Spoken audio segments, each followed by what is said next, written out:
Mostly I think it's because of who you get to play with. Like, it's not just you playing online on a random server with a bunch of random people. You're playing with, your friends and people you've been playing D&D with for a while. And it kind of just, you know how they're gonna act, so it kind of gives you that sense of, he's not gonna screw me over if I run over here and save this girl while he's fighting, a dredge skeleton. I'm Daniel Leake. I'm a freshman at Appalachian State University. I've actually been a player and a DM of D&D for about 9 years now. A DM is a dungeon master. A DM guides his or her players through the world that they build or a preset world that comes in an adventure book. D&D is a pen and paper game. It's a tabletop pen and paper game. So all you need is a pencil, your character sheet, or what you have your character sheet written on, and dice. And the rest just comes flowing from your imagination. Go through the portal. They all go through the portal. Follow through the portal. In the beholder tank? Can we? Yeah. Yes. Okay. You guys kind of pass through the tank and you're entered into a realm of complete darkness. A lot of professional Magic players, like people who go out and play in the Pro Tour and win, are actually game designers who design all these different types of tabletop board games and online games. And the best way to do that is you just sit down and you have a game of D&D. Like, you build characters and you just play. The Wizards of the Coast, who produce all the official D&D licensed products, release every so often a set of core rule books and a monster manual that you can use to build a world. They give you the classes and the stats for everything you'll need to build characters. In addition to that, they also give you the gold system, so you can use that as a base to kind of build and flesh out your world. Most people just start from scratch, though. They'll sit down with an idea about what they want their main bad guy to be, and they'll build an entire world around that. In this campaign, I'm not really particular about what you play. I kind of made a world where all the different continents house all kinds of different pantheons of gods. So you've got one for the Egyptian pantheon, you've got the Greek, you've got the Norse, you've got the Japanese pantheon, you've got the Roman pantheon, and so on and so forth. My first character was a human paladin, which is basically just a lawful good knight who goes around and basically helps out people who he sees are in dire straits and are in need of assistance. When I play, I kind of try and make character combinations that I've never thought about before.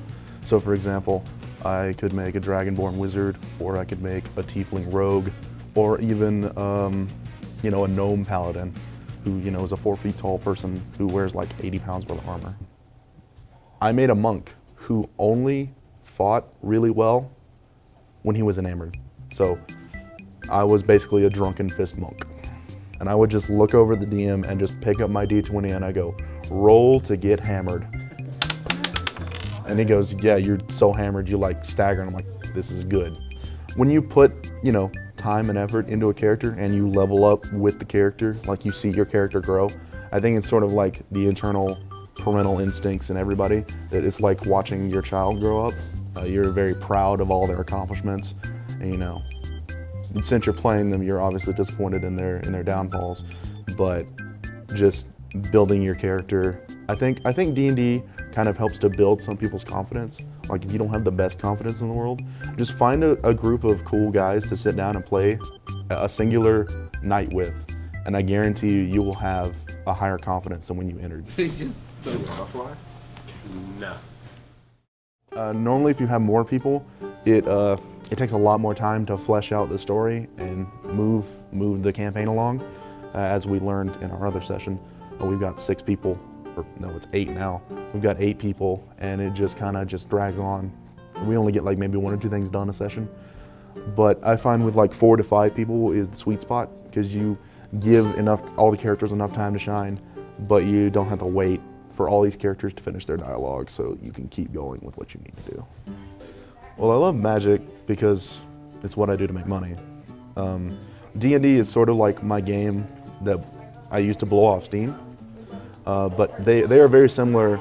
Well, one in the fact that Wizards of the Coast produces both Magic the Gathering and the Dungeons & Dragons official licensed product, but also just the idea of high fantasy being put not only into a pen and paper game, but a strategy game in which you also have to use your brain to think out complex situations and prepare and challenge yourself based on who you're playing against.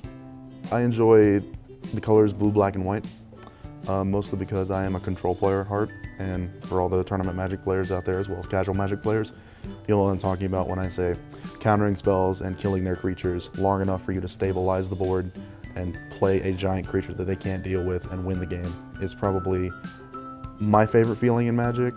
Like, I don't have a specific deck type that I'm specific to. I can play, any type that I see fit to play or I feel like is the best archetype for the time. But normally, those are the things that I stick to. The card art itself tells a story.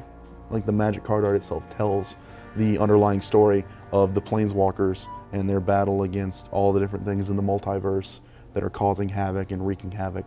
For example, we were talking about Dragons of Tarkir, how it just had recently hit the shelves. In this part of the Khans of Tarkir block, Sarkhan Vol, the Planeswalker, had gone back in time to save Ugin, the Spirit Dragon, to make sure dragons had never died out on Tarkir. And when he comes back to the present, he's altered it in such a way that there are no more Khans, but the dragon lords have sort of risen to power on the plane of Tarkir. And I feel like people play the physical game more because, as humans, at a base level, we all crave some sort of social interaction. And Magic is just one of those things, like, once you start, you really don't ever stop. You may take like breaks here and there, but you'll always find yourself drawn back into the game, because through this game I have made so many influential friends and allies that I would not have made anywhere else had I not been a player of Magic.